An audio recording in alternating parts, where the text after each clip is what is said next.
Good evening and welcome to another series tonight between Kasa Esports, and today we have NTMR or Nightmare Academy. This is going to be a hell of a series. We're hoping that Kasa give us something to shout about today. And joining me, as always, is the one and only Zev.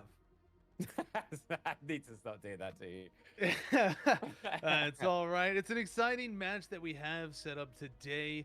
Nightmare Academy. We watched Kasa play Nightmare previously, and that was definitely their toughest competition yet that we had personally watched.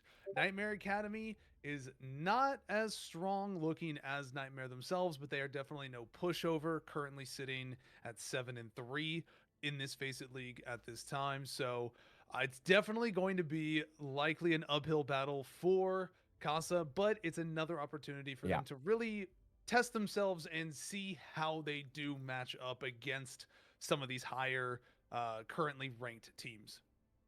I think that's the way for them to look at it, right? Is, don't look at it as trying to push a massive boulder uphill. It's here's a chance for us to prove ourselves. Here's a chance for us to show, maybe show us something that they haven't showed us yet, or just really limit test themselves. We saw a great series yesterday going all the way to 5 games. It was so close. That last game was a bit of a wash, but, it was such a good series in general that we're hoping they kind of carry that momentum a little bit today. And just for a little bit of information, Manjiro is going to be back on the sub bench for today, as we do have the support player Hex coming back in to join their duo Red X. Who hopefully, I really hope Red X gives us some more Brig, because it honestly looked really good for them yesterday. It was a rare pick that we didn't really get to see them ever on. It's very commonly that we just see Kiriko, Lucio almost 99% of the time out of them, with an occasional swap off, for a round or two, depending. But it's usually still to another more streamlined healer.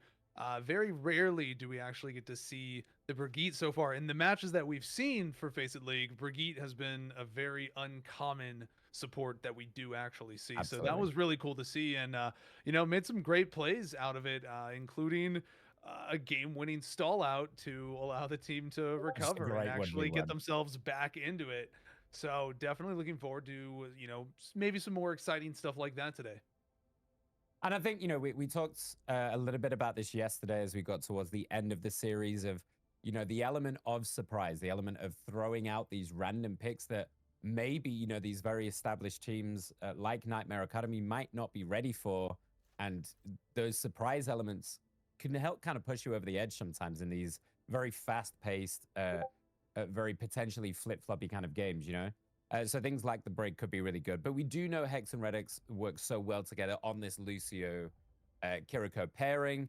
So I would not be surprised to see that. Do we think we're going to see anything different from the DPS maybe? We've seen how effective the Mei was yesterday. I like that Mei a lot. But the Sojourn, I mean, how can you argue with this pick right now? Yeah, we got to see McChicken on Sojourn a bit, which was something that normally was played by Proven previously. But since McChicken's joined the team, I think that the Sojourn is put in his hands when he is not on Vendetta, and otherwise it becomes very available. We did get to see him on Echo as well. I think yesterday we got to see the most variance in the hero pool from McChicken, from what they normally did play.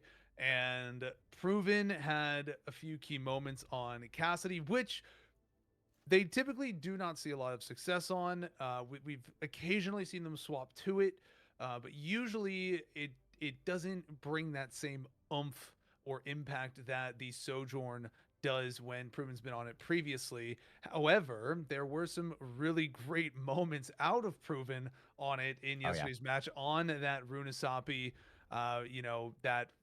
That was a game and a half to watch at the end. Yeah, I mean, it had some key moments, and we saw some good dead eyes, as well as a zoning one as well. But overall, it was a bit of a different look that we got to see from Kasa yesterday. I think yesterday was the most experimental, maybe not necessarily from them like trying things that they haven't tried before, but from Mhm. our perspective, it was one of the few times that we've seen them really try a bunch of different lineups in terms of hero pool.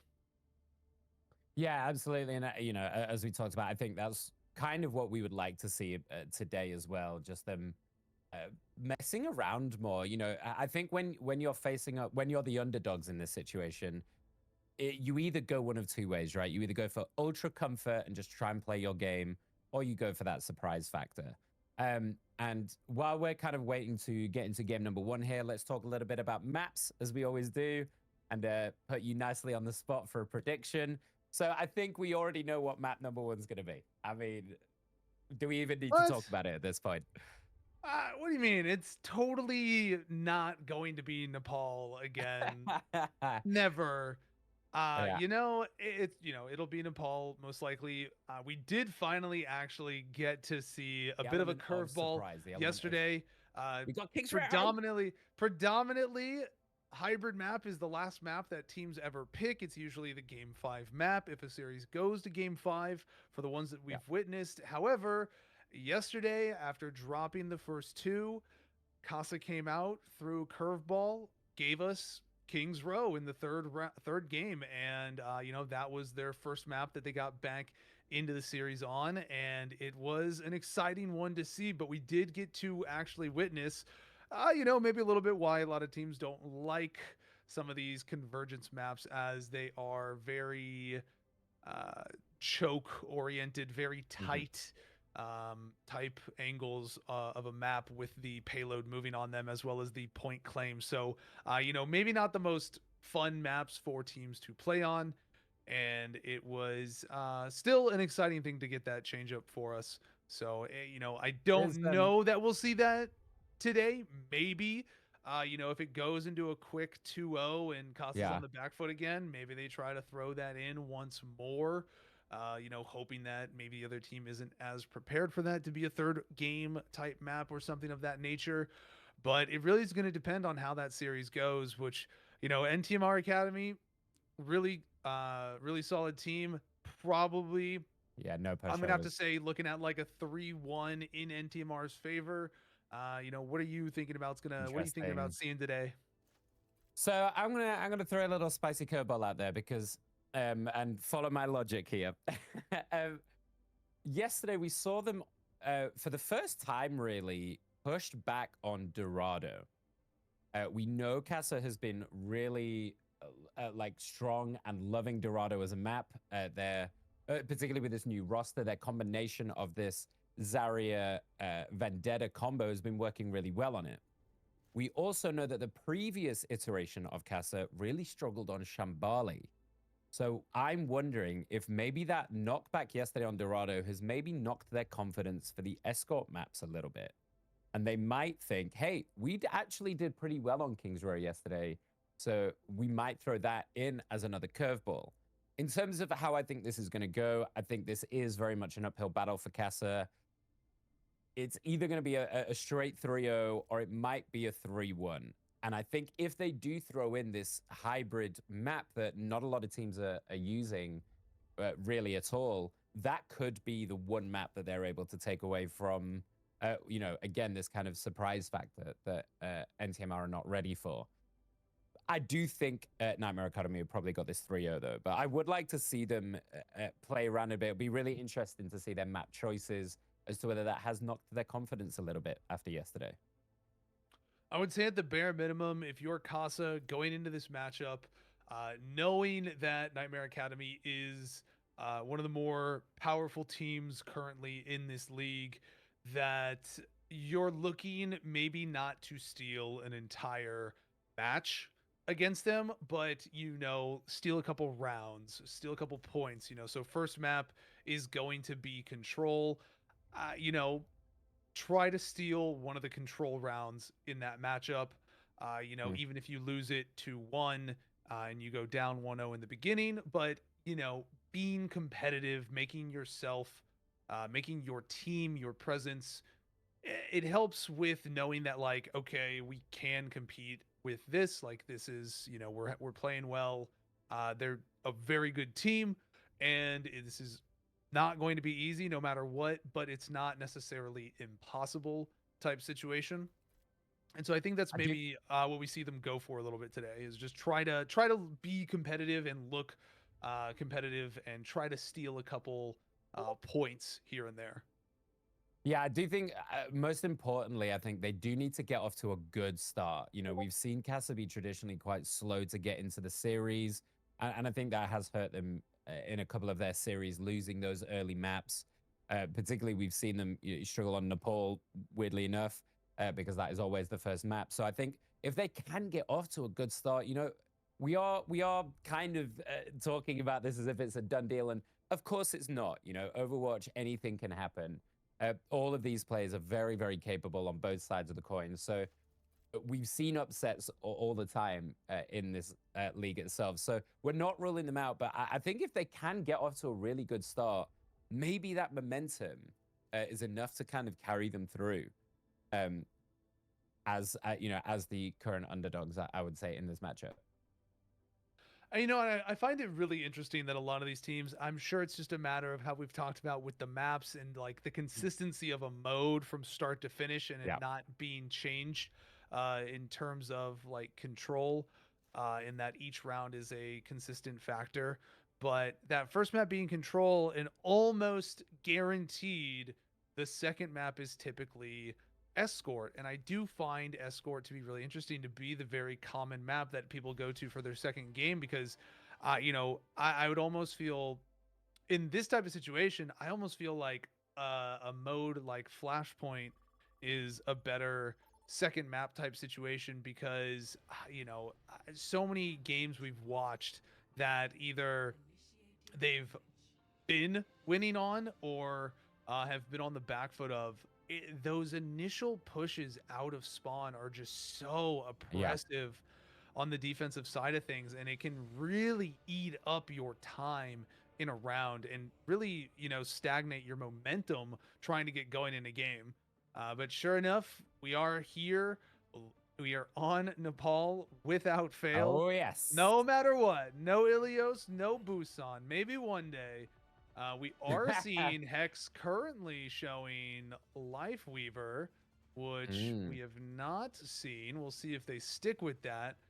We do see two names here, Sunnyside and Helix.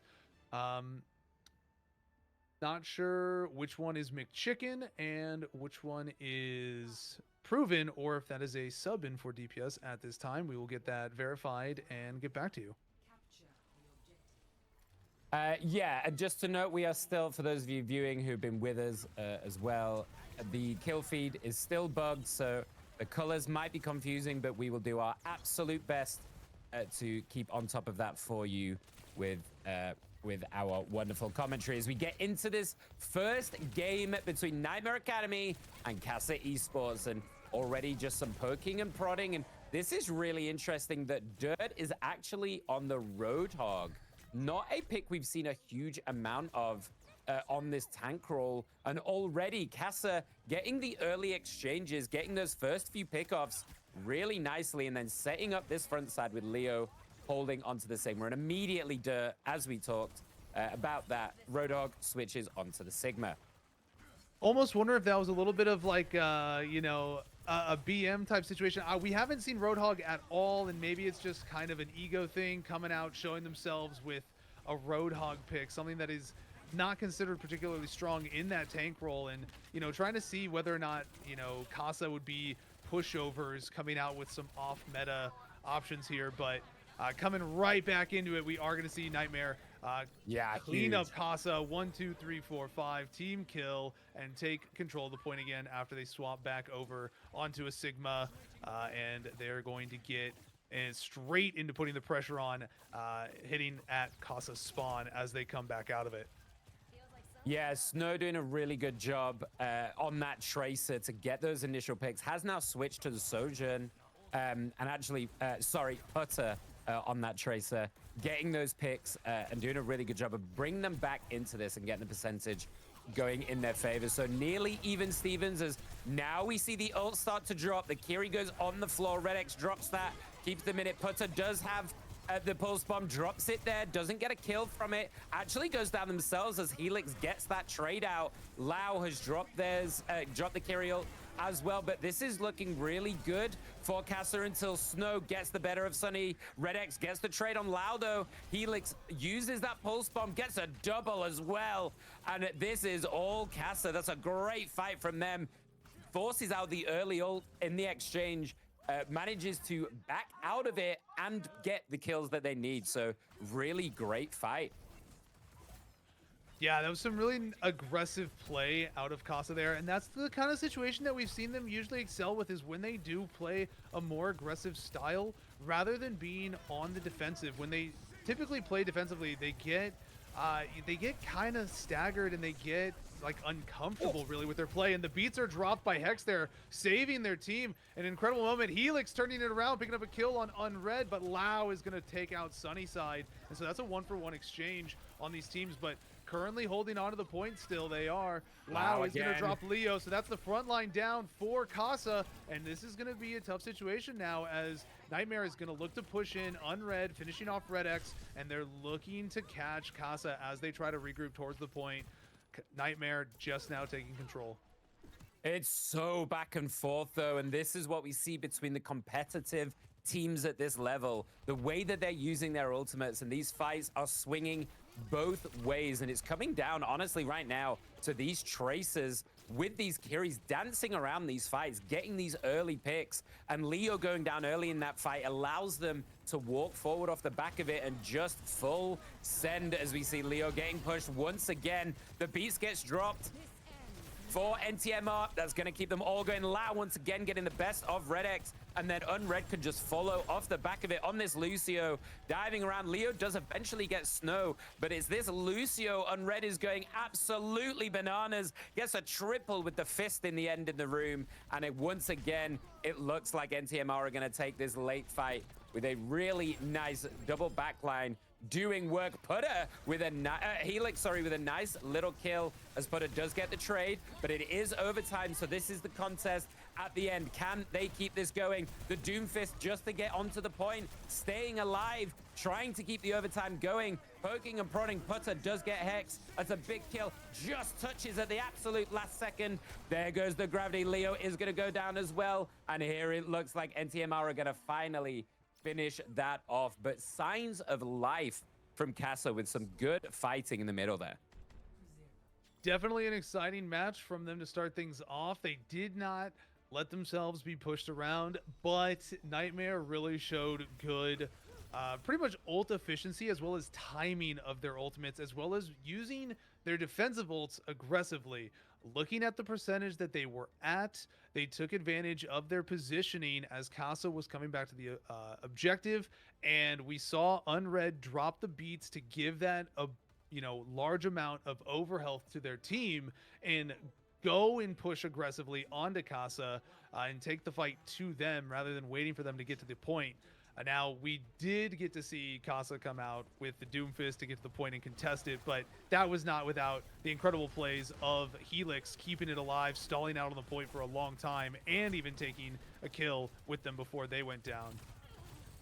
Yeah, so first blood drawn by NTMR, as they do have this high ground as well, forcing Kasa into this small house, and we've seen how dangerous that can be for them. But Helix with a great kill on Unred. We've seen how devastating that Lucio can be if they're left unchecked, and Helix doing a good job of marking them, finishes them off, but does go down to Lau in the end, so it is a 1-for-1, and that stagger might be the problem as Snow and Putter get in on the rest, and it looks like it's a pretty clean wipe in the end after a nice first pick from Kasa, but all NTMR after that.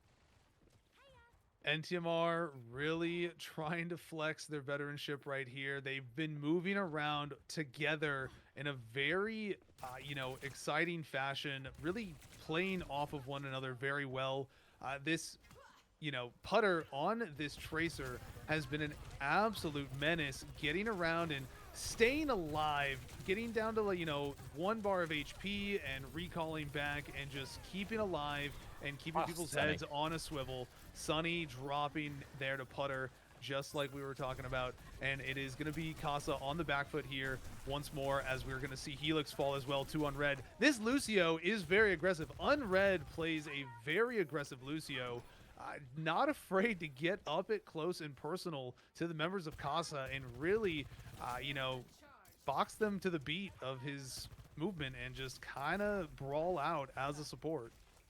Yeah, he's not really being, I mean, maybe punished once. He's not really being punished for it. And is in fact just, he's pulling them apart. And I think this is what we're seeing here from Putter and Unred, as well as Lau, honestly, with the movement of this Kiri. Between them, they're pulling Kasa apart and making it so difficult for them to play any kind of front to back, as Putter once again following Hex round. Lau as well gets Helix. So all of these flank angles, all of these areas that Kasa are trying to get in on and match this movement themselves between Hex and Helix, they're just getting marked by their opposite numbers, and they're losing out on these 1v1 duels. And honestly, I don't think Kasa are doing anything wrong particularly. I think it's just losing these 1v1 fights that's causing the problems here. Big ultimate miss there, not able to connect entirely. We are going to see the beats come down. Sunnyside picking up a kill on Putter to start things off. Kasa getting in onto the point, taking control for the first time in this round, and they're going to look to fight them out. Red X dropping Lau, Helix finishing off Snull, and this is going to be signs of life once again for Kasa getting back in, and we are seeing them play aggressively and get those picks that they need to. Yeah, and honestly, not a lot used for that either. They use the beats to get in, but they've still got Sunnyside with this Sojourn as well, Leo with the gravity, so they still have plenty of tools to work with. As Snow looks to drop their railgun, trying to get some kills, trying to go onto Leo, but it's up, and Sunny on the other side drops theirs as well. Let's see if they can get anything done on either side. It looks like both DPS ults are popped. Really not for a lot, as Leo does get Lab. That's a great pickoff. It might be what they need to keep on pressuring this, as it is going down. Sunny gets dirt as well. The numbers are working in Kasa's favor, but look at this sneaky play from Snow, trying to cap it and almost solo caps. They are going to give their life for it just about, but it does force them to pull back onto the point. It was really nearly a very sneaky play from Snow, and honestly, I kind of respect it. That's the kind of thing I'd do for sure. Well, I mean, it would have worked out really well. It was a good play if they had managed to take that capture. That stalls out a few more percentage as their team regroups. Snow sees that it's going to take a moment for his team to regroup back. We do see the gravity come out there by Leo, not able to get a kill with it or really delay Sigma coming in on Dirt, but Lau is very low. Dirt does fall to Helix, and that's going to be the front down for Nightmare once again. But real quickly, they're on the back foot, having to regroup, and it's going to be a little bit of a back and forth exchange. Sunnyside brings down Lau, and Kasa is pressuring once again, getting aggressive. Hex taking down Snow, and they almost get that back cap once again. We're coming down to the last few percent. We're in that overtime. Kasa bringing this match all the way back to the final bit. The overtime is almost ticking out, but it gets saved at the last moment. The beats are dropped by Kasa, and they are trying to force Nightmare off this point. Hex dropping down on Red, Leo dropping Snow. They are keeping the members of Nightmare staggered one after another, as Lau does take Helix, but not before Leo turns it around on Lau, and Kasa, there they are, stealing a match from Nightmare. They are here to compete, and they are not going anywhere without a fight. Yeah, so nice watching that last fight, as you fantastically narrated that. Just these small pickoffs that are happening early are causing so many problems in that second round. They won 3 back-to-back fights there, Kasa, by getting an early pickoff and just snowballing off the back of it. Dirt getting caught out a couple of times, really, at the end there. And Sunny doing a great job with the backup of these 2 very mobile champs in Lucio and Kiri, dotting around these fights, keeping Leo up, and almost use that gravity at the end as a stall, really. Not really specifically going for a kill. He didn't even pay attention to them when they were up in the air, but it gets the job done. And the back cap nearly works twice, but it's all 1 for 1. Leveled up here as we go to this final control point. for Nepal. Can Kasa keep that momentum going? That's definitely what they're going to be looking to do here, and I think we are seeing Kasa find they're playing a little more aggressive. That's a little more their pace. Putter does bring down Helix here for the first blood of the match, and it is going to be, it just looks like an absolute gunfight back and forth on these teams.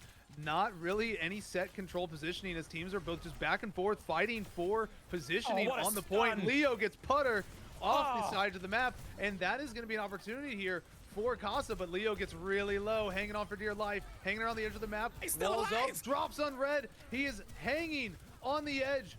Low HP, his team keeps him alive, but he's getting exchanges. Helix drops low, and Kasa in position to take control of this point as they are pushing out Nightmare one by one. Oh, Leo is taking this game by the scruff of the neck.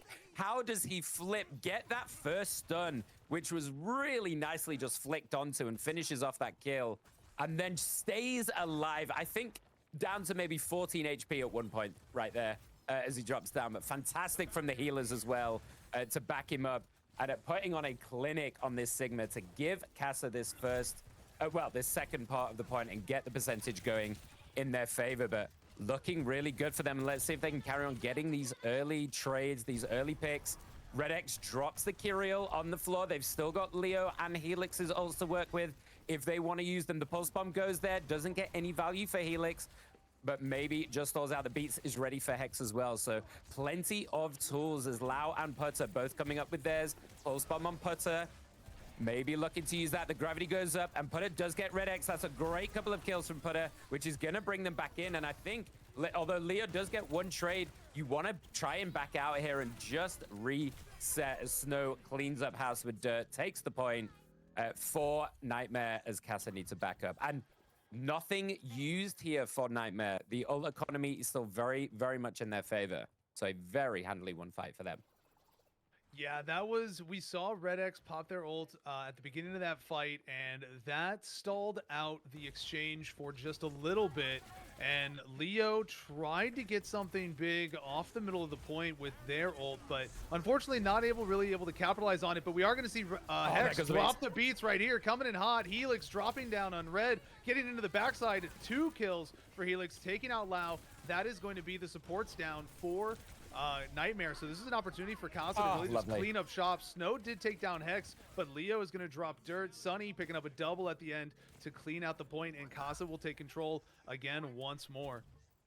Oh, these Tracer players are a different breed. I don't know if I'm just too old for this, but I can't even track what they're doing half the time. The movement is insane, and finishing off these kills fantastically as Helix is just dancing around them right now, putting on a clinic. And here goes the Beast on the other side. This is the time for Nightmare to get in. Snow with the backup as well, gets a double with that railgun. And this is all looking bad fight for Kasa. They need to get out here. Helix does get Snow eventually, but they've got the value that they needed from that ult as Putter on the other side showing anything you can do, I can do better. Gets the double to finish off that team fight, and it's all going to come down to this back and forth. They still have 2 ultimates to work with here on Lau and Putter as well. Helix with a Pulse Bomb. Leo not too far away, but look at the percentages. So this is going to come down to, I think this is going to be the last team fight realistically of this map number 1. So it's all to play for. Dropping that Kyriel early, Lau on the floor, making sure that they can hold on to this, trying to stop them even getting into touch. I mean, Helix is probably going to have to be the one to get in here and touch, as it is 99. Can Leo get there? He cannot. They hold him out just on the edge, and that is such an unfortunate way to lose that game for Kasa, not being able to even take that final fight properly. But what a contested game they gave us. No, that was definitely an unfortunate way for that match to end. It was very much so.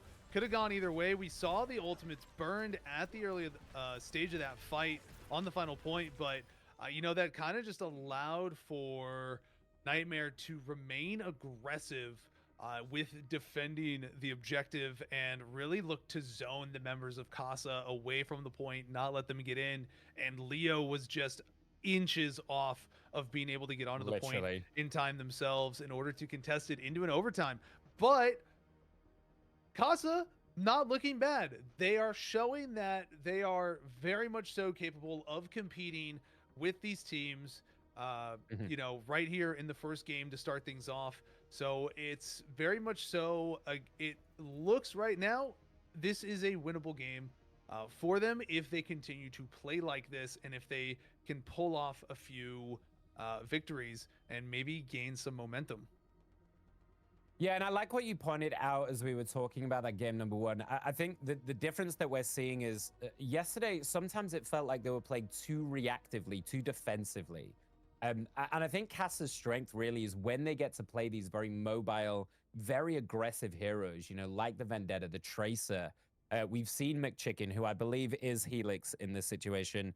So if we get the names mixed up, for those of you that have been watching previous series with us, that is McChicken, who we know is a phenomenal Vendetta player, as is. But being able to play this much more aggressive play style, I think, is much more in Casa's wheelhouse. So I really want them to keep on showing us that. Don't be afraid if you lose a team fight or you execute wrongly. Don't be afraid to keep piling on that aggression, because I think that's really where their strength lies, rather than playing this very kind of sit back defensive posture. And although it worked in some parts yesterday with the May pick, the Brig pick, we talked about how much we enjoyed the Brig yesterday from Manjiro. I do like this aggressive look from Kasa much more. And oh my God, I was going to talk about it, but we ran out of time.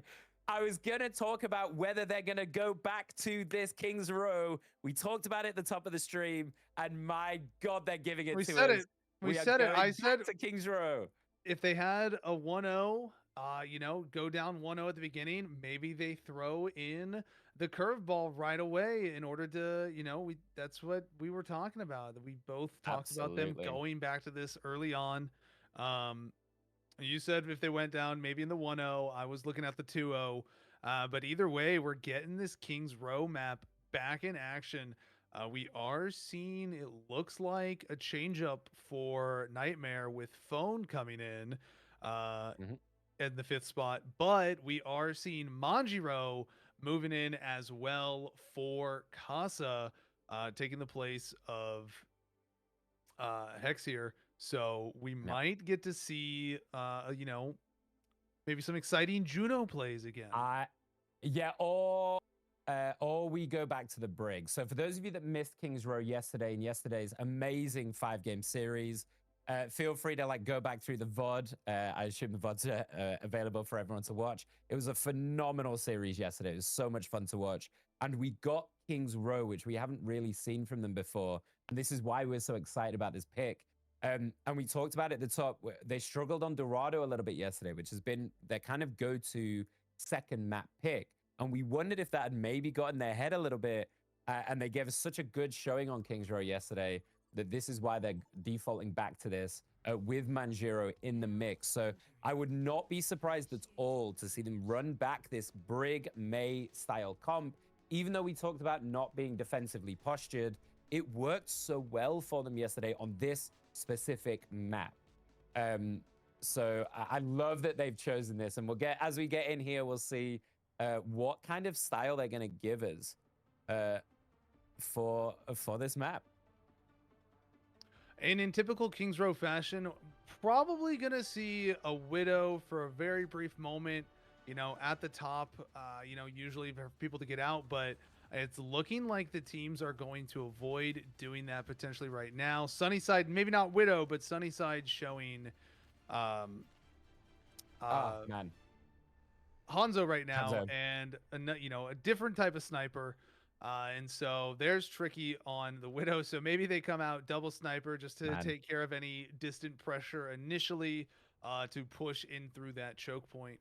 But we are just only a momentary select on a map like this at the beginning, typically as well as on control or on push maps.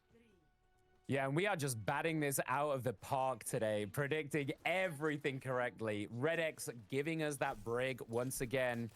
And it looks like Sunny going on to the May. We are calling this like experts we are, as Sunnyside and Red X give us this May Brig combo as they start to push in, poking and prodding.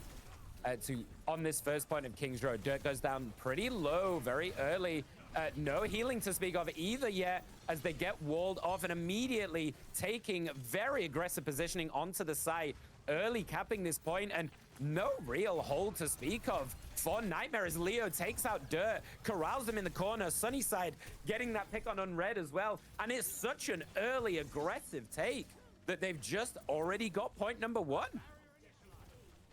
That's what we wanted to see out of Kasa. That is that aggression we're talking about. And here they are moving up right away to take positioning and get control of this first real angle in this second stage of escorting on King's Row. And that was, you know, very much what we wanted to see out of them. That was a very aggressive push. They made great utilization of the utility that May brings with those walls, getting the team separated, splitting off Nightmare Academy from one another, and capitalizing on it completely. Especially seeing Dirt go low, they probably decided to go all in on it. Immediately, Dirt dropping below 50%. Phone picked off immediately.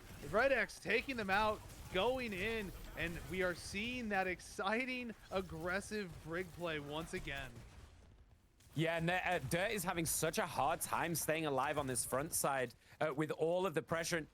We talked about it a little bit yesterday. This is what the May provides, even if they don't really pull off the wall play. Just the threat of that isolation behind the wall is causing Dirt to have to play a lot more defensively than they would perhaps like. As we see, the Blizzard is dropped, kind of forcing everyone to back off as Tricky Tracer gets the better of Snow in that Sojourn exchange, gets the kill, and look at how fast they have pushed this forward. They are not messing around. Leo gets phone again as Loud does get a trade on Sunnyside finally, but they are nearly at point 2, and there is 4 minutes left on this clock. This is such a fast take, and this is going to be so difficult as Dirt is just getting absolutely sent on. It forces out the beats to try and keep them in this fight, as we see Manjiro over the top as well with the Juno ult to keep both in fighting shape. The Sim wall goes down, just trying to mitigate any kind of damage they can. Dirt finally gets the better of Red X, and it looks like they are going to back them up just a little bit, using that portal to get through, but Tricky Tracer was ready for it, gets the kill, but they have defended at least one good attack. What an incredible offensive push by Kasa right there. They almost got it all the way. It was 0.19 meters away from moving into that stage 2. But now we're going to look at Kasa regrouping. They have a chance to push in here. They managed to force out some big ults out of Nightmare, maybe giving them the opportunity to push in more aggressively here now. There's no supportive ults really left to stop Kasa's advance if they can get into position. Once again, Snow does drop Tricky initially early on, so that's going to alleviate some of the pressure that they would have to face. Phone dropping Red X, and Kasa is going to have to regroup once again as Nightmare goes in with an aggressive retaliation, picking off for a team kill against Kasa. Yeah, and this is actually where we saw Kasa yesterday full hold right at this point as well, just before point number 2. So they need to try and find their way through. They don't really have an ult to work with yet. Red X not too far away, sitting on that 93%. Lau is the only one in the game right now with an ultimate to use, which if it's just that, they are going to have a massive advantage in this upcoming fight. 2 minutes 30 left on the clock to try and push it this small way.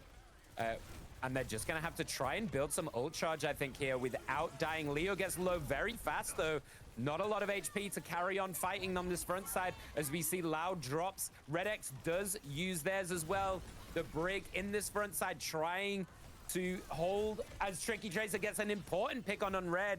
That's a big one, taking out one of the healers. That's going to allow them to try and apply a lot more pressure and push in, as we see Tricky taking on this 1v1 as Snow backs out in that corridor.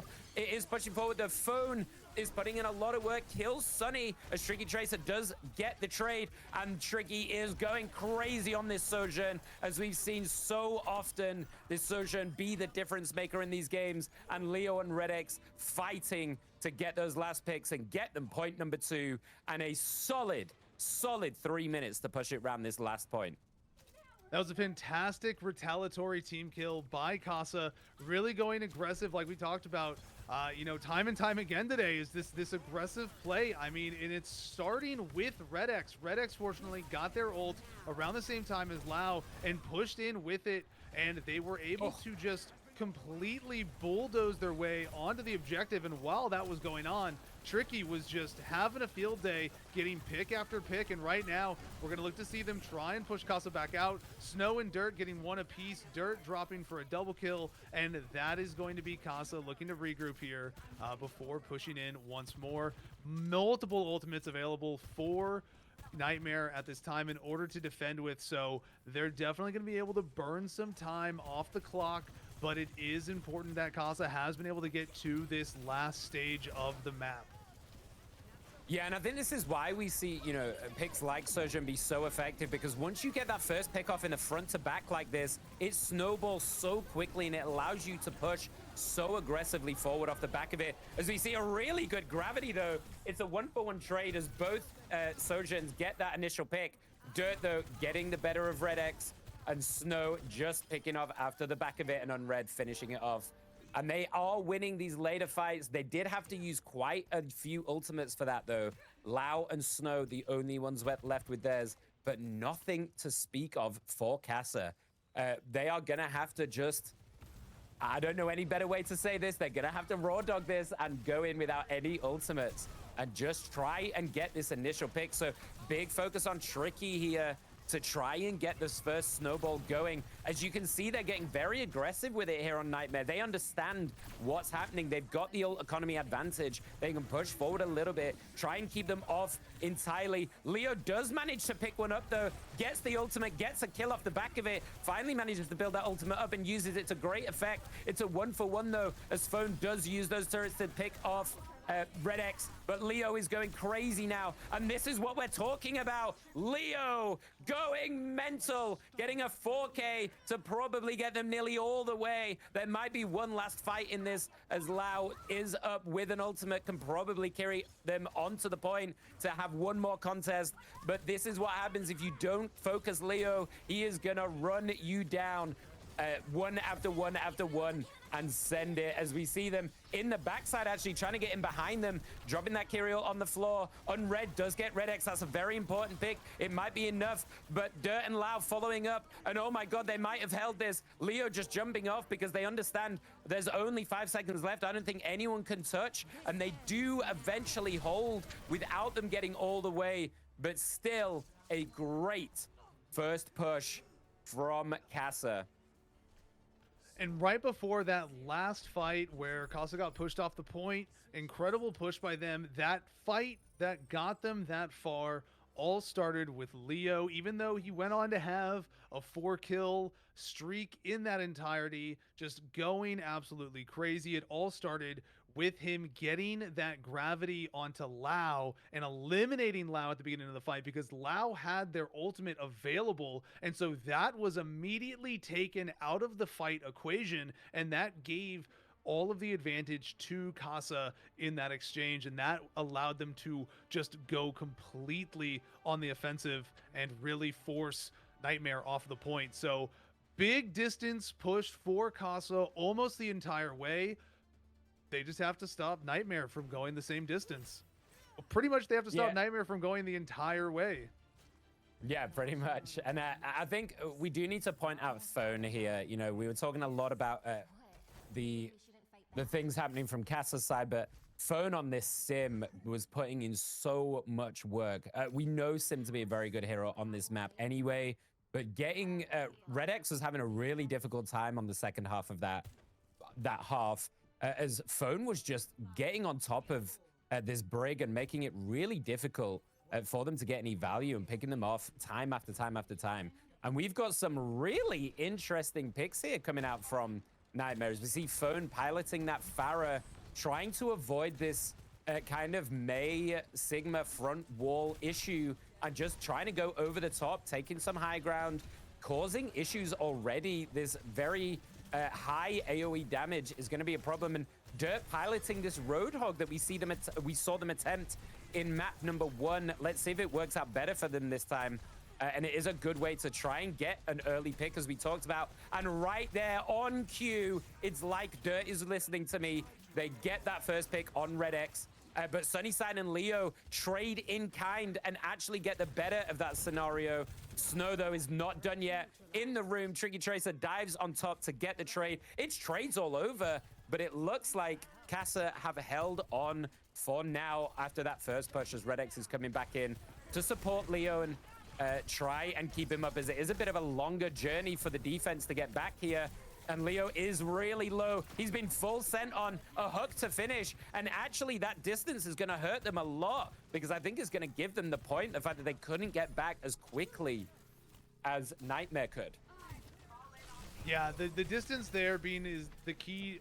The distance there being the key difference maker in terms of respawn control for presence on the point. However, you know, they made it take a little bit longer for Nightmare to take the objective than it did for them. So Nightmare just under 5 minutes to work with for pushing this payload. Leo dropping phone here early on, but not going to be too impactful just right now, as this is where Nightmare literally respawns. So they're going to only be out of the fight for just a moment, but the payload is still advancing because it's only just begun to move.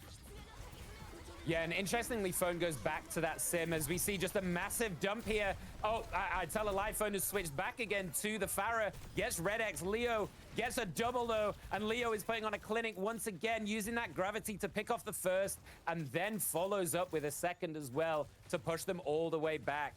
And I was wondering about whether they were going to stay on the sim pick here for Phone, because it did work out really well for them, but choosing to stay on this Pharah to try and be a height threat and make them look up. But Leo is on fire right now. Tricky Tracer and Manjiro both with their ults as they try to push around this corner.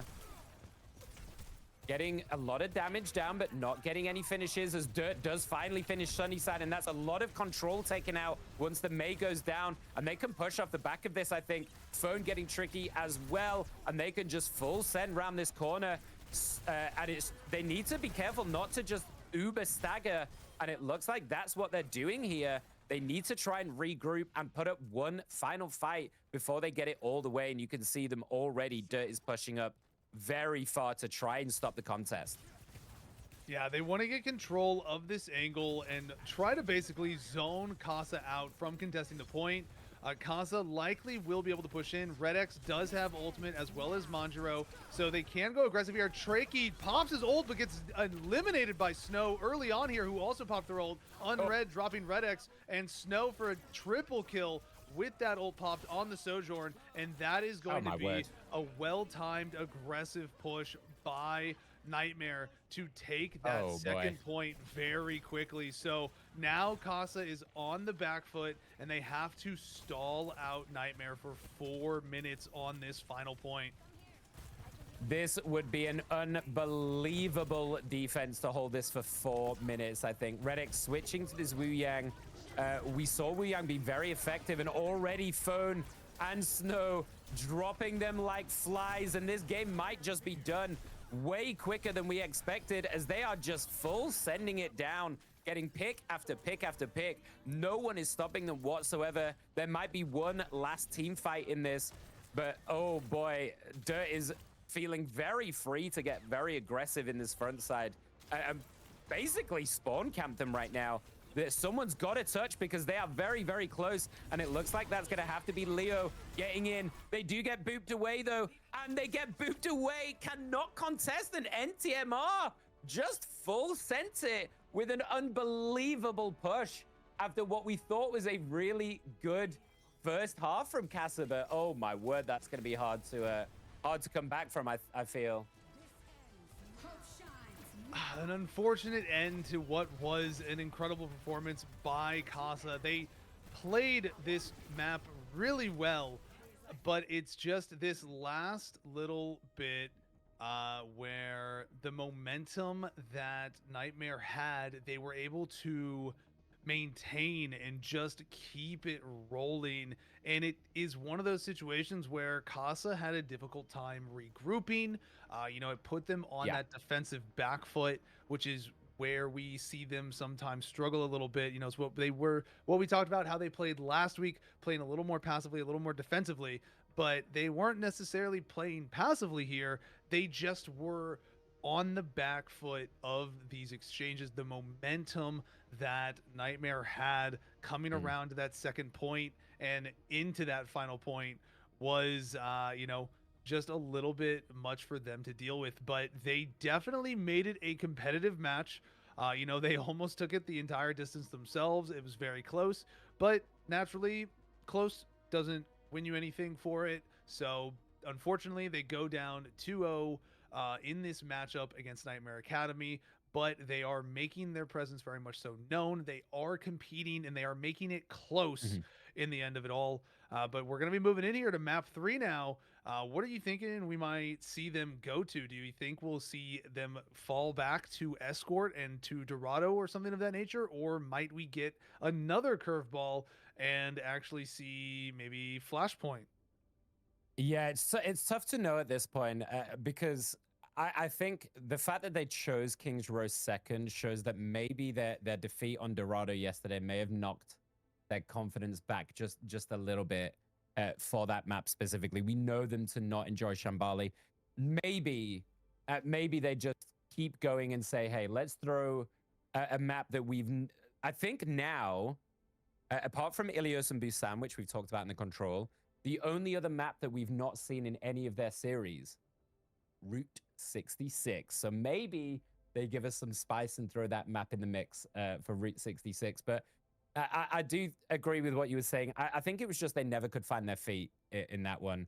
And King's Row can feel surprisingly small once you lose that first point and you go round. If you lose a fight, suddenly they're nearly at the second point through those winding streets. And you're like, oh, boy. And they just never got their feet under them. So if they're feeling like they're being a bit snowballed on, I think push maps are really not conducive for that kind of momentum-based game. So they might look potentially for a flashpoint to try and do a more kind of staple domination style of game that they were also pretty good at Nepal and contested quite well in the first game. And we're about to get our answer as we get here into map number 3. And they do go back to Dorado. So it looks like they are not fully done with Dorado. Even after one knockback, they're willing to give it another go. And interesting to see how they do on this today. Yeah, and we are seeing a change up once again here for the lineup on Nightmare. We are seeing Lucana and Arlanta in now taking places, and it's sticking with Redex and Monjaro into this Dorado map. I'm wondering if we're going to see the Vendetta. We haven't seen the Vendetta yet today out of Kasa, which I feel would maybe, complement their more aggressive playstyle. But on the flip side, they have not been playing a Zarya on the tank, which is usually what you would play to complement that a little bit more. And there it is, Leo onto the Zarya, PB Lover, which we are believing to be McChicken in this situation, showing that Vendetta right now. Yeah, just for context for you guys, when people have like streamer mode on and stuff, their names change all the time, but that is the same player. We will refer to them as the in-game name to make it easier for you guys to follow as well. So we will just use the name PB Lover, but also be aware that there is a bug in the kill feed. So the kill feed is not always the right color corresponding to the right teams. We will try and keep on top of that for you in our commentary. So we get into this and absolutely we see the Zarya Vendetta combo. This is the map that we saw them first with this combo be so damn destructive with it. And we see Lucana actually going for this ram, interestingly enough. Playing the high ground really well and making use of the protection of the natural terrain of the building. But we are seeing the Vendetta dive in immediately here. Not quite able to finish off a kill, but does make Nightmare have to back off a little bit. Putter getting low repeatedly. Even after the rewind, they got low once again. PB Lover picking up Lau. getting the offensive push in with that Vendetta, and that is what we're going to be looking to see happen time and time again on this match. We are seeing Snow here on the Ashe, looking to have a little bit of that ranged presence to poke at the back line of Kasa, but right now Kasa is trying to momentum their way forward on this first map. Yeah, definitely for NTMR, all eyes for me on Snow here on the Ashe. When Ashe is popping off, they can absolutely take over again, but Leo just absolutely sends it on Lucana, bursts them down, and that is going to be a full back out for NTMR and a good first push. Honestly, not really stalled out for that long. They are going to try a quick contest, but it looks like the rest of the team are gone, so I don't know how much of a contest Putter really gave up there. But for nearly 5 minutes, and sometimes that first push, particularly with that high ground, you can get stalled out for quite a while. But doing a great job at utilizing this bubbled Vendetta to just full send their backline. And it looks like they are going to go to these tried and tested combo that has worked so well for them. As we see a switch actually from Lucana to the Diva. And I love this. I'm a big Diva fan, but you are playing into a Zarya. So feels like a bit of a toughie. Yeah, we haven't seen Diva too frequently in a lot of these matchups.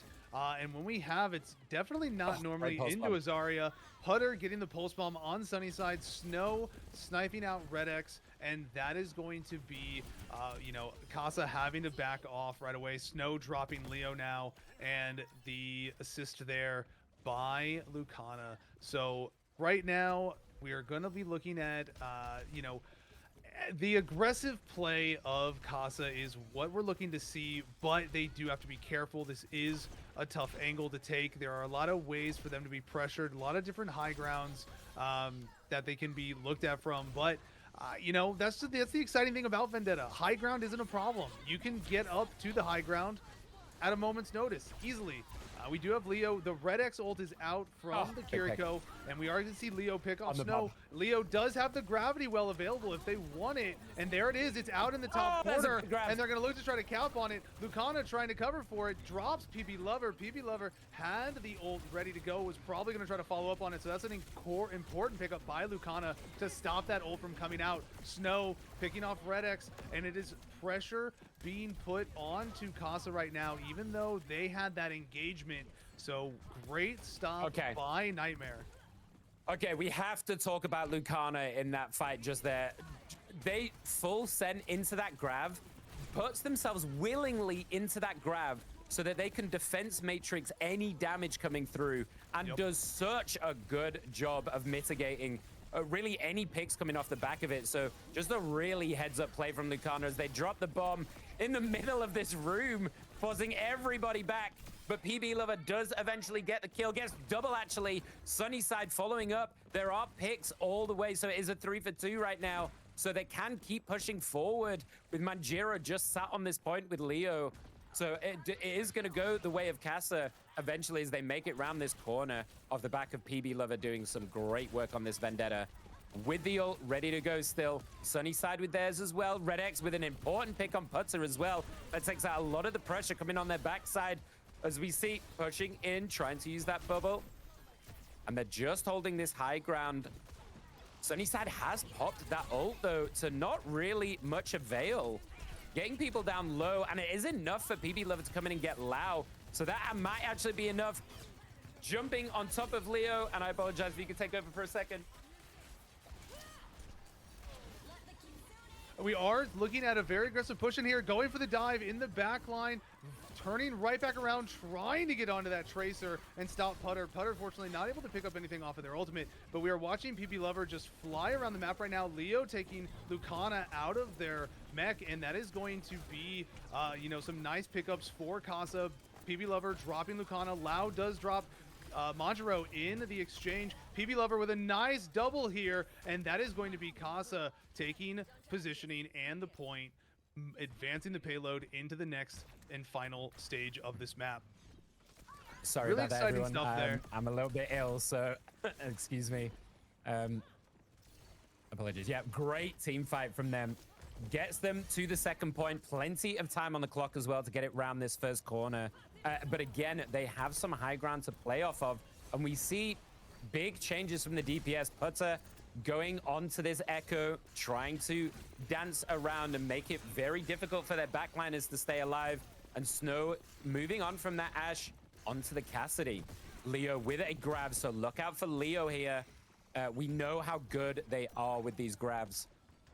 Always looking for the max amount of opportunity with Manjiro off the back of it as well for a full send. What I imagine is going to be a full send on the Vendetta with that ultimate from Manjiro, as they're trying to bully them off this high ground. Sunnyside with a great pick on Echo to start with. That's going to be an important bunch of backline pressure off their supports. And there we see the full send.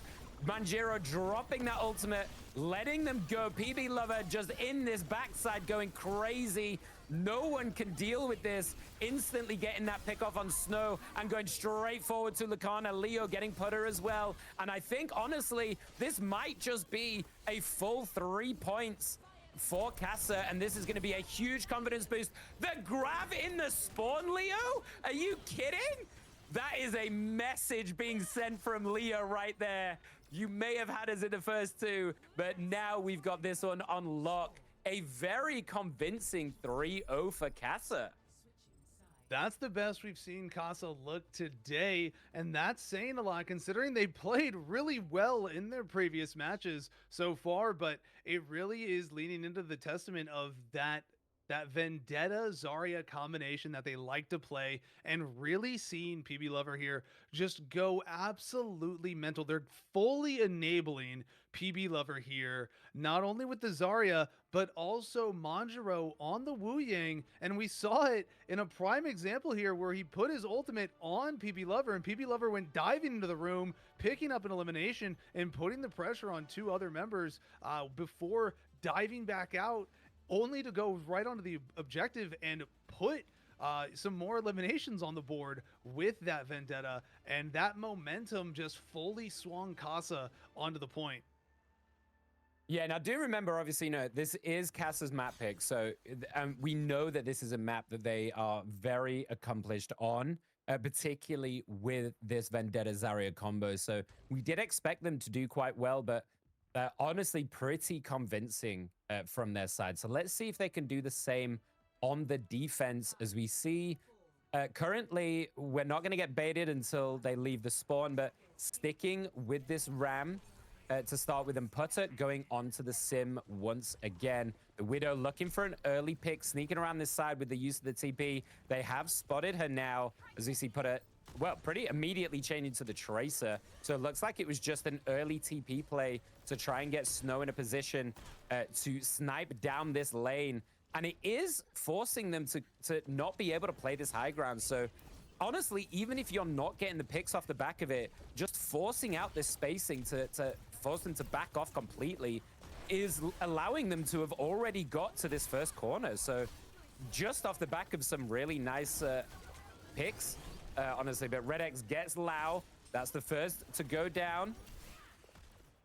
And it is interesting seeing Snow stay on that Widow a little bit longer. Sunnyside picking up a kill there on Putter, dropping the Echo out of play. And Snow is now 1 HP, barely alive, hiding in the room as PB is going hunting. They wanted that kill. But we are seeing Snow actually stay on that Widow. That's not normally what we see out of teams on this map. They usually play it at the very beginning to take some of the pressure off, and then they quickly swap back out. So we're likely going to see them sticking to this Widow until they can get that ultimate out. And right now, Kasa has regained their footing a little bit, keeping this payload stopped at this first corner, which, I think that their confidence on this map, there's Snow getting a quick headshot off on Sunnyside, swinging favor into Nightmare. Arlanta finishing off Manjiro, so that's a support and DPS down now for Kasa, and they are going to be put on the back foot. Snow with a second pickup on PB. Leo does manage to drop Putter, but not before Arlanta turns it around and drops him out, and that is going to be momentum for the payload on Nightmare. Yeah, this is something we really don't see very often. They're staying on this Widow, and there goes the ult as well to try and get the vision on everyone. Red X jumps in to try and contest. PB gets Snow as well, and I think that's what I was going to talk about. That you're playing into a Vendetta that can easily just get on top of you as this Widow, and I think they have to change. And immediately we see Snow changing onto that Cassidy because, I mean, playing a Widow into a Vendetta, you're just asking to get dove on, really, especially such an accomplished player as PB. And we see Manjiro with that ult, drops it so they can full send on this backside as we see them go in. Does not get any picks off, and actually Lucana gets PB Lover on the back as they try to dive back to their team. Gets caught out a little bit. Sunny with a trade, but Sunny actually getting a double with the sim. It might be enough to keep them going. Lovely TP to keep themselves alive, actually.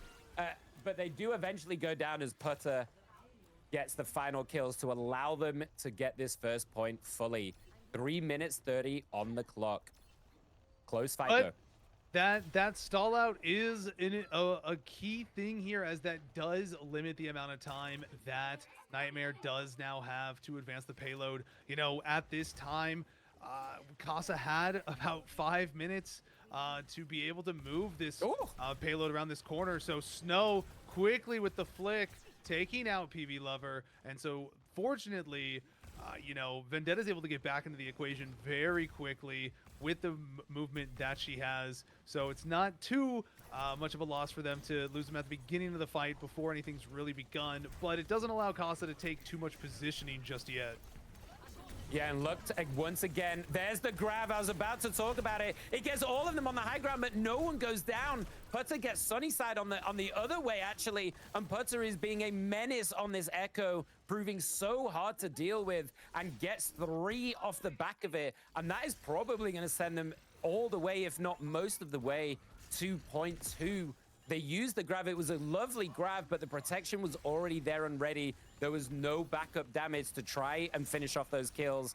As we see, I was expecting them, honestly, to combo with PB Lover, the Vendetta ult, which is they still have available. Sunny dropping the wall, trying to mitigate the damage. Snow, though, these picks are coming thick and fast, and this has been 3 back-to-back fights now. The Putter is just getting these early picks, making the momentum move forward, and they are winning them very handedly. And this looks pretty bad for Kasa now. 3 minutes to try and hold them off. They do, of course, have the 1 minute buffer as they got it all the way, but Kasa needs some confidence boosting here because they're losing these later fights. And it's interesting, we're seeing Snow here on the Cassidy being more of a sniper on the Cassidy than they were on the Widow, but very quickly, PB Lover and Manjiro picking up a kill apiece, but not before Lucana drops PB. So that's an offensive pressure down for them, but Sunnyside is going to retaliate, dropping Lao, Leo taking out Lucana, and that is going to be a nice stop for Kasa to burn some clock out before Nightmare can regroup. Now listen, I don't want to give advice to any team facing Kasa, right? But if you see PB Lover or McChicken in a room as a Vendetta, just don't walk in. Just don't walk into that room.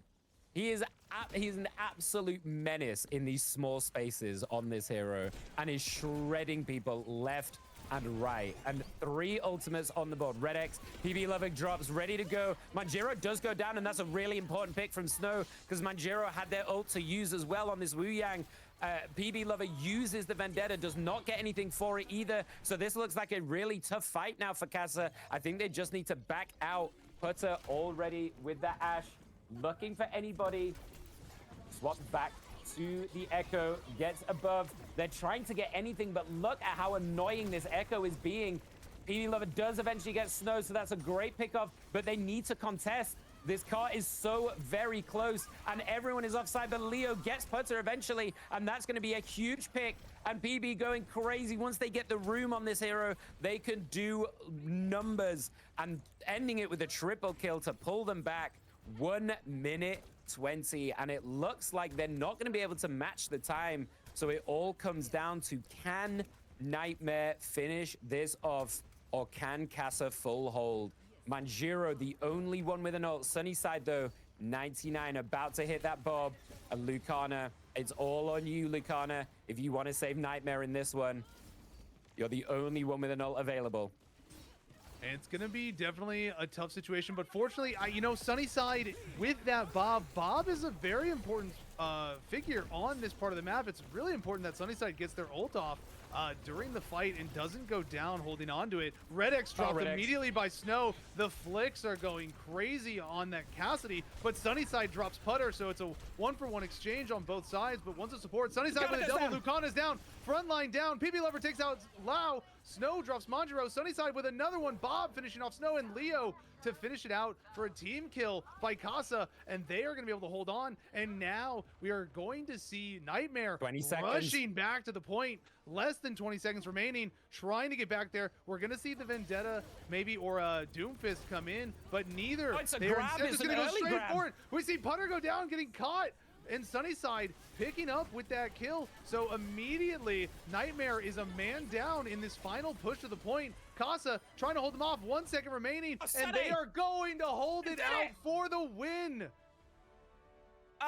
Oh, Kasa, look at you go. I thought they might have time to recontest with 30 seconds left. I actually like what Nightmare did there. They took an early fight to say, hey, even if we lose this, maybe we can get back in. I saw that Kirio building up. I thought they could get back on with that laid on the ground. But what a play from Kasa. They get up in their face.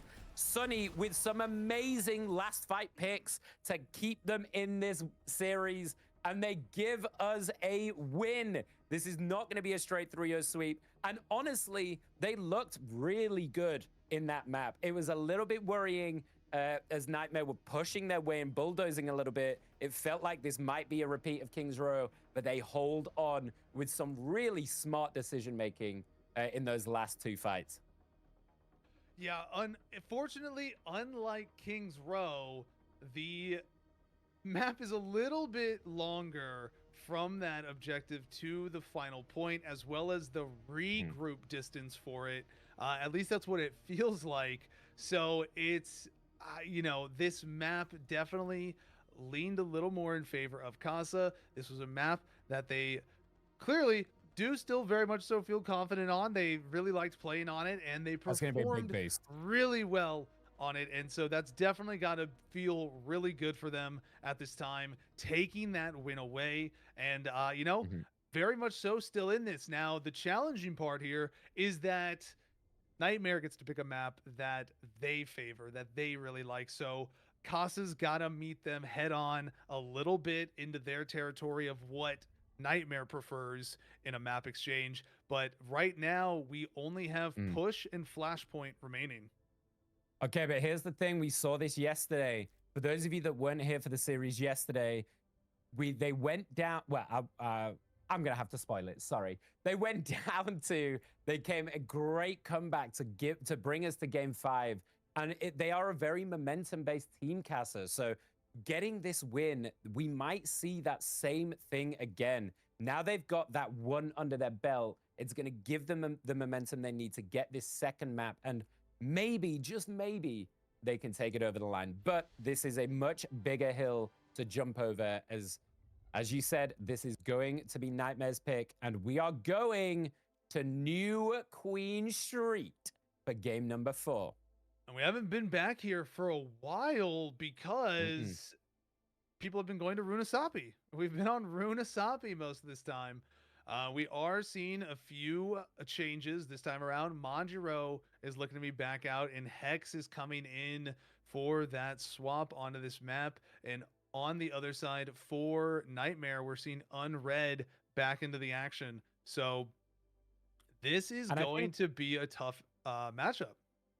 Yeah, and I think a lot of that is going to come down to the fact that just Lucio is just incredible on these kind of maps, right? There's so much, there's so many places that Lucio can play from and dot around, and high mobility on push maps is only going to be a huge benefit to them. So bringing back Unread, who in the first 2 maps was unbelievable on this hero. And I think that's the thing on both sides, you know, bringing Hex back into the mix as well. It comes down to what heroes they're most comfortable with. And I think this is a map where Lucio can put in a huge amount of work with that duo of Akiri rather than something more kind of sturdy like the Brig or something like that. So as we are waiting just to get into this fourth map, New Queen Street for Kasa has been highly contested. They've not got a great record of getting it over the edge and winning on this map, but they do always give it a good contest either way. So this could be a very, very spicy, down to the wire game, which is what I hope they give us. And the question becomes, do they default back to this Leo Zarya and Vendetta, or are they going to try and play more front to back with Leo defaulting back to that Sigma? The interesting thing with New Queen Street is that as much of a zigzag as this map is, it's actually very linear with the way it is designed. You know, you come out of spawn and you can pretty much beeline it straight across the map through the alleyways rather than taking that, you know, angled route of everything. On Runasapi, you've got to go through the buildings. And so you still gotta, deviate course a little bit. On Queen Street, you're pretty much just straight through the middle of the buildings. There's just stairs that you just go straight down. So it's a map that you can get across very quickly. And the thing with push maps is if you want to take a push map all the way, you essentially have to either get a team kill very close to the end of it, or you pretty much have to spawn camp the other team because the respawn is just so close to that finish point. Yeah, and just as we predicted, I love it when we get to be right. It shows that we know what we're talking about just a little bit. Unread and Hex both giving us that Lucio, as we talked about. But what's really interesting, what I actually really like here is Kana on this Winston. We saw Winston be incredibly dominant yesterday in that matchup yesterday. So let's see if they've prepped for this and they can deal with it on Lucana.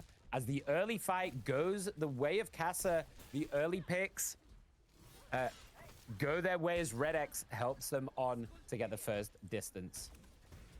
Yeah, that was a nice pickup on Red X after Snow got eliminated early on by Sunnyside. So well done there by Kasa. They're now playing a little bit of the high ground. That Winston able to, like we saw yesterday, jump around and be a bit of a menace, but the tracking seems to be on point today. As Sunnyside takes out Lucana, but not before Snow drops Red X. So it's a 1-for-1 exchange, but it's the front line down for Nightmare. So opportunity is knocking for Kasa, as it's a DPS exchange, Snow dropping Helix, Sunnyside dropping Putter, and it's still gonna be Kasa moving this robot forward.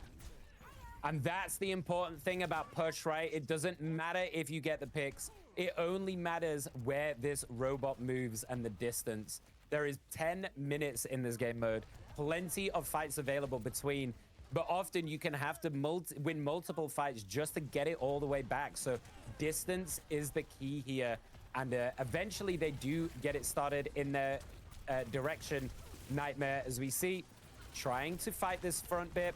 Putter just poking and prodding on the backside. And there's lots of ways for the DPS to get around. Helix does get Lau with a very early pick. Sunny, though, Putter gets the better of that one. The DPS are firing on all cylinders on both sides of the coin, just trading out non-stop. Leo does get Lucana, and this Winston is struggling a little bit, actually. So I wonder if we do see a swap from Lucana, maybe feeling like they're not getting the value that they want. Helix, once again, gets Snow, doubles it up for Unread, looking for this Tracer. And you can see them just constantly on the hunt.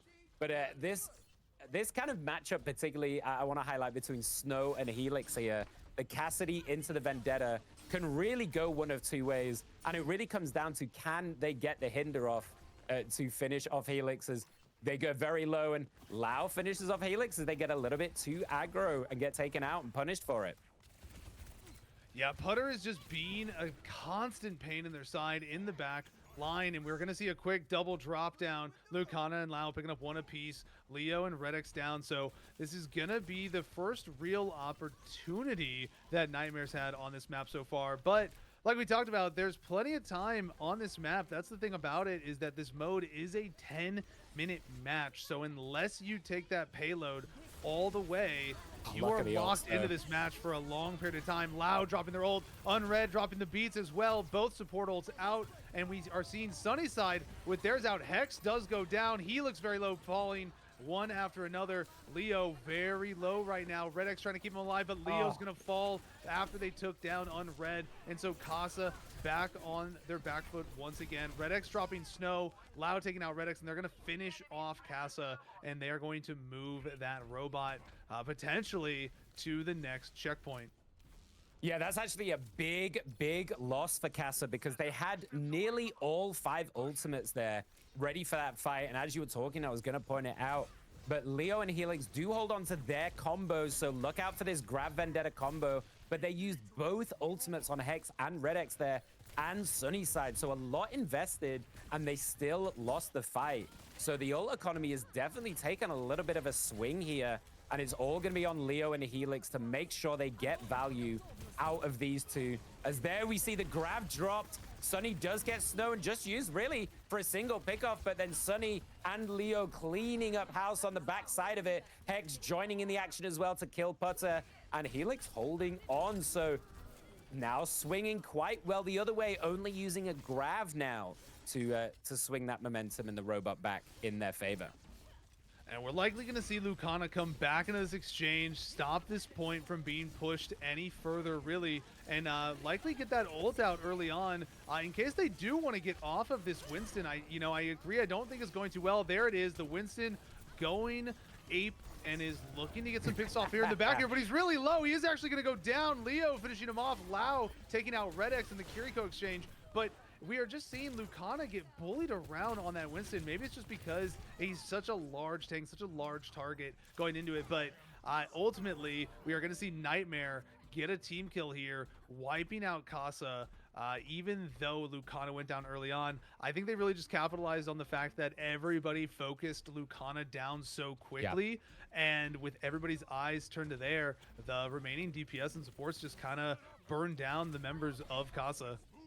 Yeah, Snow was just so free, and you know, you say what you want about Cassidy ults, but if you leave a Cassidy alone, they will do enormous work. As Lucana jumps in, gets immediately onto Red X. Sunny does get a trade out on Snow, but it's already 4 down, and they are taking the lead here. The fight's going in their favor in this mid game, as Lucana just kind of being the pressure point, and really it's Snow on this Cassidy that is putting in the work, with Putter just being really annoying to try and deal with. And it's making it really difficult for Kasa to get the initial picks that they want off the back of Sunnyside on this Sojourn, and Helix, who is now on the Tracer to try and match. Their beats are dropped. And the Kyriel as well is also dropped on the floor. And once again, Snow gets Helix in the first exchange of this fight. Hex still holding onto the beats, but Sunny and Leo are trying to make this even Stevens. Putter does get Hex as well. It's still a fight that any of them can win. Sunny just holding onto this robot, trying to stay alive with the bubble. They're healing behind him as well. Helix does get Snow. That's a really important pickoff because it's Snow who's been doing the damage. Leo gets Unread, and it looks like a good fight for Kasa as they start to move it back into the other side of the map. Yeah, the advantage of being on the defensive in that sort of position is that even in a close matchup like that, if you lose a member or two, but you manage to exchange, you're going to get your teammates back to reinforce you before the others can. Sunnyside getting a pickup there initially, and it is going to be a really heated exchange here as Sunnyside is trying to get positioning. Putter and Helix back and forth on these tracers, trying to get something. Helix does have their ultimate available. They have the pulse bomb out.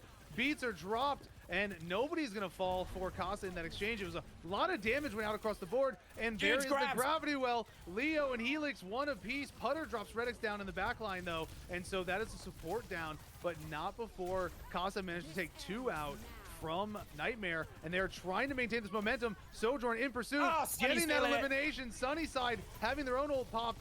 They are getting very low, hanging alive. They were down to 15 HP, and they are going to manage to regroup back to their team and keep momentum moving. This robot advancing, trying to at least get to the same distance as Nightmare Academy. Oh, there's so many small moments in these fights that are making or breaking it. The beat's going down at exactly the right moment to save the Kiri as Redx is down once again quite low. Sunny does get picked off by Lau, and I think that's going to cause the back out immediately as the Tracer is already on their backside. Putter looking for these stragglers, trying to find a pulse bomb target, but these fights are coming down to such small little moments. Sunny sees an opportunity, completely full sends it, manages to get that pick, and these are the things that are going to win them these very close fights. Whereas they gotta watch out for Putter. Yeah, exactly. Putter is stalking this backside, trying to get this pulse bomb off. As we see, Helix trying to do the same on the other side. Both Tracers just being very, very difficult to deal with. Redx is getting bullied as Lucana finishes off Sunny. And once again, that is going to cause a full back out as two go down. I don't think this is a fight you can take, but Leo is willing to give it a go. Gets a pick, eventually goes down though. And I think you're just staggering at this point. So you need to try with 40 seconds left on the clock. They have to full regroup. And this is going to be a 2 to 3 team fight that they have to win to get it not only all the way, but push it that last, quick math, 7 meters to win this game. Remember, this is do or die for Kasa. It is 2 to 1 in this series right now. They have to make this work, and this is going to be a hell of a comeback. And look already, Helix is trying to get this early pick.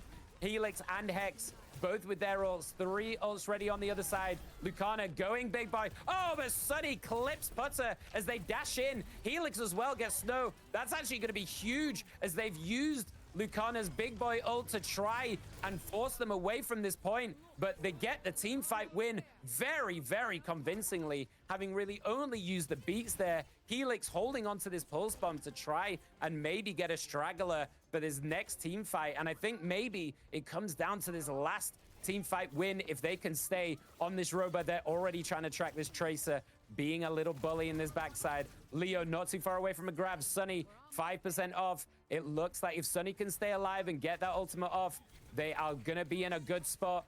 So it all comes down to this. Can they stay on? We see Putter trying to bully the Lucio, dancing around Sunny with a huge pick on Snow.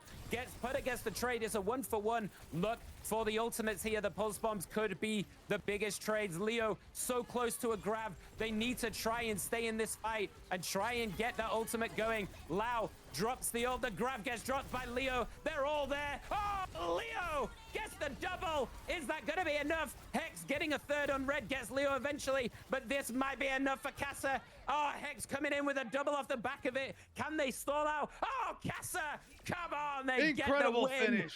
Unbelievable. They had to win it, and they clutch up in exactly the fashion that they needed to. We're going all the way, baby. Let's go.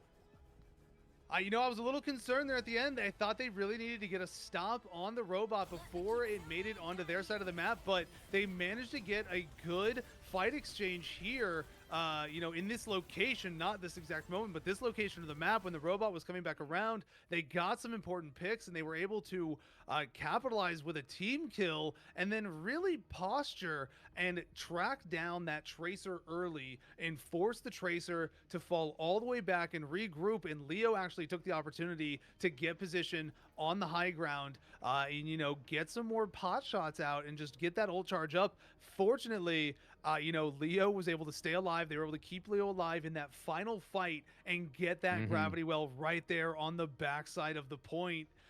And really just clean up the members of Nightmare Academy. So now we're seeing an interesting situation here. We're in a game 5. We're back-to-back nights of a game 5, and this is where Kasa ran into some trouble last night. They kind of just burned out. They had, you know, used so much energy, and it's in the same map mode we are looking at here with Flashpoint. So we're either going to be going back to New Junk City or Suravasa, but you know, Kasa's looking a bit better tonight. The important thing is that they are rocking this momentum once again.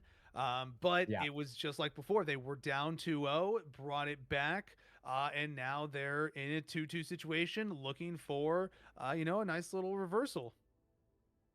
Um, I should also say, listen, I know that we're not supposed to be biased, but we do we do cast Kasa, so maybe we got a little ahead of ourselves right there, showing a little bit of bias. But what I just love some great Overwatch and going all 5 games once again, giving us such a great contest. Hey, I'm absolutely here for it. So as we get into map number 5, once again, it's going to be Nightmare's choice and which map we go to. What do you think we're going to see here? Are we going to New Junk or are we going to Suravasa? I would like to see new junk. I think that Casa has a bit of a better track record on New Junk City, but it's not up to them as it is going to be Very true. Nightmare's choice once more. But so far, Nightmare has been playing the normal maps that we were used to seeing before the break, and we're currently looking at them picking once again. I'm expecting New Junk City, but there's only 2 maps to choose between, so True. it's really just a coin flip. Yeah. So, I mean, in terms of what we would like to see from Kasa, I think, we've seen Leo now just so often dominate on this Zarya. And I think these grabs are just consistently so good coming out from them. The bubble saves as well. We didn't talk about it throughout that map, but one of the things that's impressed me by watching Leo specifically is the timing and the speed at which they bubble save consistently onto their backline, particularly against these tracer type heroes who are just constantly bullying Red X and Hex, just constantly pressuring and poking and prodding. And as soon as it gets to danger point, Leo is there every time. And here we go into map number 5. And somehow we're on Ilios? I'm not quite sure how we've got here, to be honest, because our understanding is that it has to be a flashpoint for map number 5. But somehow we are going back to control and we're playing Ilios. So you guys are, I don't know if you're as confused as we are, but this is the first time we're getting to see Ilios. So not really sure what to expect out of this, apart from I can't imagine that Lucio's not going to be the absolute mainstay for both of these. Yeah, I mean, maybe it's just a first time situation that we're unaware of with how maps work out, but this would be the first time that we saw a control 2 times in a row in a series. Yeah, we'll find out if this is a mistake or anything, because we're very confused by this as well. Usually it's supposed to be but okay, anyway, let's assume that Ilios is going to be the map that we're playing. We haven't really seen this yet, so I think in terms of what we're looking at picks wise, I wouldn't be surprised to see very, very similar comps on a map like this. The Kiriko Lucio supports maybe a Wu Yang, possibly, definitely some traces to kind of poke and prod, but it does all focus on very central points, and maybe they want a bit more front side pressure. This is also a known hog map, so maybe they look to pilot that, as we've seen Lucana try and do a couple of times already this series. Yeah, we have seen them try to work that Roadhog a few times. This is definitely like the Lucio map. There's a couple other characters, but Red X on Brigitte. Brigitte's another character that has the ability to knock people around on these Ilios maps. True. So, not entirely a one-sided situation, but it is a little bit different. We have not seen this map at all so far in FACEIT in the time that we've been following Kasa. So this would be an interesting first look, without a doubt. So while we're waiting to find out whether this is actually going to get locked in or not, or what's happening, let's talk a little bit about that Winston in that last game? Do we think the Winston was maybe the pick that they struggled with? If they had a different tank, maybe they'd have been able to hold. And just as we're about to get that going, we are loading into Ilios. So it looks like we are going to Ilios for some reason. We will try and get this information for you later, I suppose. But I would assume okay, it's here we maybe go. just I would assume maybe it is just an actual situation of you know, in the situation of a tiebreaker, game 5, any map mode can is on choose the what they want. table type of deal. You know, they can choose any of them. But Perhaps. that's you know, that wouldn't be something that we've ran into yet, so that's very possible. But we All are right. here on Ilios, and we're seeing something very interesting. I'm expecting a little bit of a debate here, potentially on both sides right now, as Leo is showing Hamster Boy, and we are seeing Lau on the Life Weaver with Snow on the swap over to Ash, and Leo is back onto what we were expecting with that Zarya.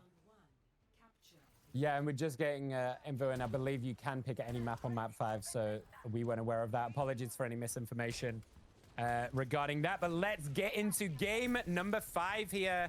Snow piloting that Ash once again, Putter going back onto the Echo that they had great success on, and Lucana still piloting the Winston. Feeling like they still want that mobility here, as they're just getting kind of bullied a little bit by Omnicabot, who is, of course, McChicken. They're changing their name every time, so we'll just say Omnica for ease of use, as they do get a pick on Unread. But Putter getting the trades, and once again, this Echo is already causing mayhem. Leo tries to get in on Snow, a lovely jump up top, just to finish that off on the way back down, and first point take going to Nightmare. Yeah, I think that we're looking at Lucana here on the Winston again because it's a little more suited to a control type map, and while Ilios, you know, maybe doesn't have like a ton of high ground places for him to jump around to, there's still plenty of space for him to move around, but mainly being able to drop that shield bubble in key locations, either on the choke points entering to the objective to cover for his team, or directly on the control point itself, being able to, you know, maintain an exchange there, as we're going to see on Red finish off Omnica. Yeah, and I think this is going to come down to Sunny here. This Echo needs to be dealt with, and I think it's on Sunny to try and do that with Red X maybe as well. As we see Omnica already switching off that Vendetta, feeling like they're just not really getting the value that they're looking for, and going onto a Tracer, maybe to try and help with that as well, as Snow is doing so much work on this Ash. Leo goes down so low. Lucana gets the finish, and I think this is just a very, very dominant first point, as we see the team fights are not even close right now. NTMR doing a great job of just holding out completely and not really giving much away. Yeah, they're very much in full control of this exchange right now. This is clearly a map that they maybe actually really do like to play on, and that maybe a lot of other teams don't necessarily practice a lot because people don't typically like Ilios. But Sunnyside starting off with a kill on Putter. Beats are dropped on the backside, and they're going to try to maintain this exchange, and just barely Nightmare is holding on. Leo around half HP. Sunnyside getting really low, but not before finishing off Snow, dropping away, and it's going to be a back and forth trade. Lucio's going down, Unread finishing off Sunnyside, Hex finishing off Unread, Omnica taking out Lau. The supports are down for Nightmare, and it is going to be Kasa taking control for the first time on this map. I talked about Sunny. I said Sunny's going to have to be the difference maker with the moves like Jagger sliding out, getting that final bit of damage to get those kills off, showing us some style points here, and that's what we need to see out of their DPS if they want to contest this back. Putter with that Echo will the Winston with theirs as well, but look for the grab. There it is. Oh, he gets 3. Kills himself after killing Laudo. So I don't know if that trade's worth it in the end. Sunny does get on red, so it is a 2-for-1. And technically kind of a 3-for-1 with Leo killing themselves in that one. But it is going to be enough for them to back off and keep the point in their control. as we see them trying to push back in. Putter goes low. Sunny gets the pick off, gets traded, but it is an all-important kill on that Echo, who's putting down so much work. So Lucana does get that kill eventually, but it's still going in the favor of Kasa. They need to keep this in their control, as it is 99%. So one team fight here takes it for Nightmare, as Snow on this Widow makes it so difficult. Incredible Redex shot. already gets taken out. Unreal shot. That angle was ridiculous, to be honest. Lau follows up as well. They need to try and touch as they're just dancing around, and they see Nine it just a little bit as Nightmare does cap it off. But a good attempt from Kasa. Yeah, it took them a little bit to get going into that one. They, once they got onto the point, they were able to contest it for a bit. They got it over halfway there. They were able to even fight off the initial push back onto the point by Nightmare. But overall, Nightmare just had such an extended time of control in the beginning of the match, and that it was just, that's a very long exchange that Kasa would have to hold the point all the way back up to 99% and then into overtime as well. Yeah, we see both teams switching here. I wouldn't be surprised to see the sim on both sides if they wanted to go for that. But once again, I got baited, as I always do. Omnica switching back to that Tracer. Sunny on the Cassidy I like a lot here. I think it puts a lot more pressure onto Putter, who is being a menace on this Echo, as we've talked about. And look out for these Lucios. This is their playground. This is their bread and butter, this point number 2. With the Winston jumping, using this high ground, and making it difficult for them to walk in, as the early contest is going in the way of Nightmare. Snow gets the first pick on Hex, which is going to allow them to get the numbers advantage. Leo kind of out on their own. Good shield to keep them contesting here. Unread, though, finally takes out Leo. Sunny does get a pick on Lucana, so both tanks are out, but Lau gets the better trade onto their opposing partner, Redex, and Putter just finishing off Sunny. So early percentage once again in the favor of Nightmare, and Kasa on the back foot. Can they steel themselves to bring us the insane comeback that we are wanting to see here all the way? And this is the map that I would kind of expect to see Winston on a little bit more. There's multiple areas for him to jump around, building to building, platform to platform, patio to patio.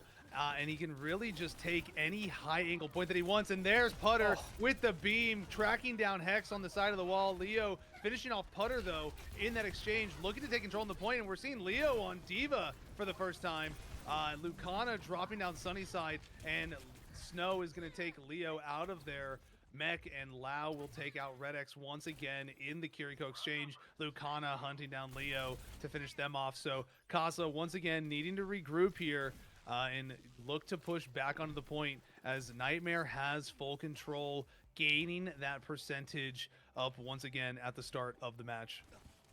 Yeah, I actually do really like this Diva pick, though. It's a way to try and contest Putter on this unbelievably annoying Echo pick, and to also try and follow Lucana a little bit, and a lot easier on this Winston, and contest their high ground holding. So I do actually like this Diva pick quite a lot, but they do need to try and make it work. They've got a lot of ultimates to work with. They're being held pretty far back. There goes the Deadeye. Can they get any value from it? No, Snow takes them out before the Deadeye goes off, and that might be all she wrote, to be honest, for Kasa. Once again, they may be held at the last map, not really giving us a contest, as loads of ultimates are dropped on site. Putter changing into the Diva to continue to try and contest them. Once again, they see 9 off the point, and we see it again for the second night in a row. They do all the hard work. They bring us all the way to a map 5, and then they just run out of steam. They can't close out the game, and it falls short of giving us the spectacle of a game 5 that we were after. Regardless of that outcome, just a little bit, burned out at the end, like we were concerned about. Incredible showing, though. This was definitely a match that was Nightmares to lose, essentially. Like, they were definitely the heavy-handed favorites coming into this exchange, and overall, Kasa went, blow for blow with them through the match and took them all the way to a game 5. So, hopefully at the very least, Kasa takes that away from this exchange, that they were able to battle with these higher ranked teams very much so, and that when they are playing their game and when they are feeling themselves a little bit, and try to match their own pace rather than the other team's pace, they do very well, and they are able to compete against these higher ranked teams. So, with that being said, it was a hell of a series once again. Thank you so much to everyone for joining us. We hope you enjoyed our casting. We are here with Kasa throughout all of this Masters season. We're going to be back again on Friday for another series. We hope you guys come back and join us then to see if Kasa can get themselves over that final hurdle that we've seen them struggle in the past couple of series. But thank you so much for being here and being a part of it. My name's Simply Nickish. You can find me everywhere, casting and streaming under the name Simply Nickish. And you can find me at Zev on everything. Thank you so much. We hope you have a lovely evening, and we'll see you again on Friday for the next series that is going to be promising to be a banger. We'll see you then.